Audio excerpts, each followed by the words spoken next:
Salutations, boys and girls, ladies and gentlemen, and today the Indianapolis Colts defeat the Arizona Cardinals 31-27 in a nail-biting victory. It was a close call. This Jacoby Brissett threw for 320 yards, 2 touchdowns, and 1 interception. In a game where we lost our star cornerback in pregame warmups, and we lost our solid backup quarterback in pregame warmups. But this game, our defense didn't really show up that much. We couldn't stop this Arizona Cardinals team, who came off a very disappointing loss to the Titans out of all teams, when they had the advantage there, and they just let the game slip through their hands, or just gave the game away essentially to the Titans, giving Cam Ward his first victory as a rookie QB. And I knew that coming into this game, this was going to be a hard game, because the Arizona Cardinals did lose to the Titans, but I don't think the Cardinals is as bad as the Titans were. Like, they should have won that game. So I knew they would have been a hungry team coming here, wanted to bounce back from an abysmal week of last week. But the Colts continue to do what good teams do and win close games. And Daniel Jones was efficient today. He had one sort of INT that was pretty bad, but he was all right. I think our star, that's going to be, as long as he's healthy, he's going to be that X factor, that's game breaker. He's going to be Jonathan Taylor. 21 carries, 123 yards, and a touchdown on the day. Tyler Warren, 6 receptions, 63 yards, and a touchdown today. Tyler Warren, he leads the league right now, I think, in tight end receptions or yards.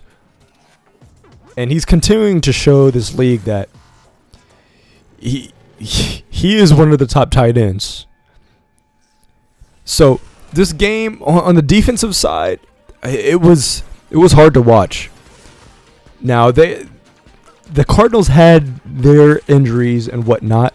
Marvin Harrison Jr.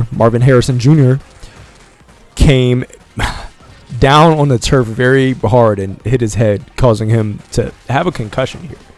And it was sort of disappointing for the Cardinals to watch.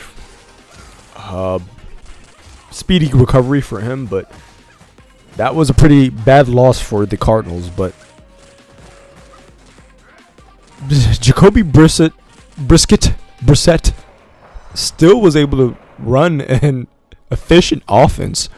A Cardinals offense that I haven't seen run as efficiently when Kyler Murray was playing with them these last couple weeks. Now, Josh Downs also had his first touchdown reception in this game, which was very hyped to see. Josh Downs got himself one. Daniel Jones got himself a rushing touchdown this game.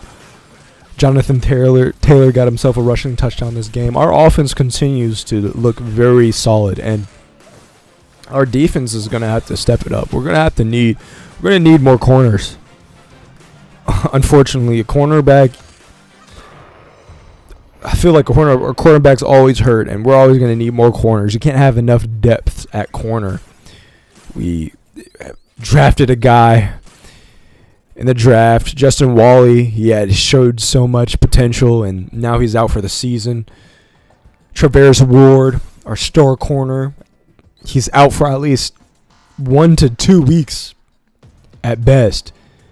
And our DB room still is trying to just hold up out there. Nick Cross continues to be a dominant force. Our safeties are good. Our linebackers and our corners are suspect. Our pass rush is solid. Kwity Paye today. Ashton Doolin today had himself a rush. This Lou Anarumo defense is fun to watch, but this week he was just bested, losing a couple key chess pieces, and we just kind of did what we needed to do. Now defense stepped up when we needed it the most. Again, last time our defense didn't really do much. We just needed them to step up when we needed them the most, and that's what that's what our defense did at the end of the game. So can't be too mad, but there are some obvious glaring issues about this Colts team, mainly on the defensive side. Our special teams unit, our losing Spencer Schrader last week is going to be a crucial thing to this team, because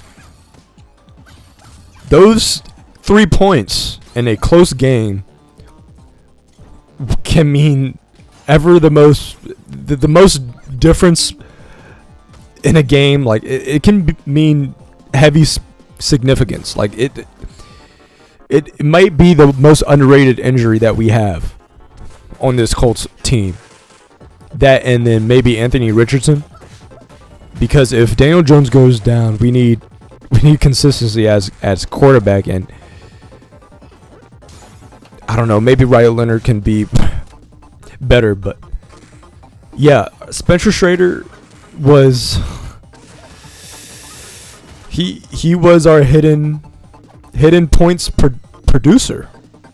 So it's going to be interesting watching our new kicker Michael Bagley, that's been with the Colts before, produce throughout the year, but he stepped up when we needed him. We needed him to get one field goal, and he got that one field goal. So that's all we can ask him for. Now we'll see how well he does in the next couple weeks, when we might be stalling out a bit more than we were today. Our offense is just crazy efficient, and our kicking game has a lot to do with that. But next week we're gonna have the Chargers, and our depleted secondary is gonna be a big mismatch against Justin Herbert. And man, I can see this team going at least at best 12-5. I am not that confident in us beating the Falcons this year, the Seahawks this year, and playing the Jaguars at home, and beating the Texans twice. I think that's where we're gonna find our other two wins. But I'm pretty confident in the rest of the schedule. If you look at the rest of our schedule, man, we have the Chargers. I say we win that game. It's gonna be a close game, but I think we can win it with our depleted secondary. That's more of a toss-up than I would feel comfortable. Our Titans, we're gonna face the Titans again. Titans, we should sweep them again. We should not lose this game. If we lose this game, that's going to be big. The Steelers, that's going to be another toss-up, but I think we have the upper advantage here against the Steelers. The Falcons, man, that Bijan is no joke. The QB play, but Bijan, I don't think... I feel like teams are going to excel by having sort of a star receiver, or just having a solid run game against us. But we've been pretty good against the run. So I think we lose this game to the Falcons.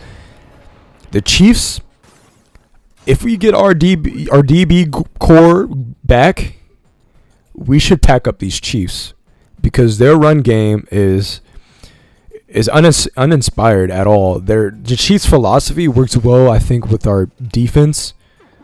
And real Colts fans know that we match up pretty well versus the Chiefs, even these past couple years. So the Texans, I think we should at least win one of these games with the Texans. I think we'll trade games with the Texans. I think the Texans are going to continue to improve throughout the year, and I think we're going to win at least one game with the Jaguars. The Seahawks, I think we might get packed by the Seahawks. I'm not going to lie. I don't know.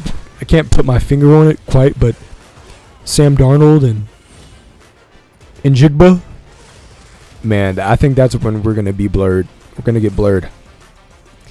Or maybe if Charvarius Ward's back, then maybe Cooper Rush can get a couple more hidden yardage. But I don't know. Our 49ers, I think we should pack the 49ers. But that's how I think this season should go for the Colts. I mean, the Colts are a fun team to watch on offense because we can win in so many different ways. Jonathan Taylor is just going to cap off again a crazy run. He's going to find a lot of hitting yards. He's able to make a -1 yard gain into a 5 yard gain, and it's just magnificent to watch him patiently cut his way up and down the field as he does. And as long as he's healthy, man, if we lose Taylor, I think we should be okay, but it's going to be a killer for this Colts team if we lose someone like Taylor. If we lose Daniel Jones, I think we should be okay with Anthony Richardson, but not as efficient. Our defense is going to have to step up a lot more if Anthony Richardson is on the field. But that's what I think this week. The Colts continue to win, and it's pretty hype. And until next week, we'll see what happens against these Chargers. This is going to be a toss-up game. So, yeah, we'll see.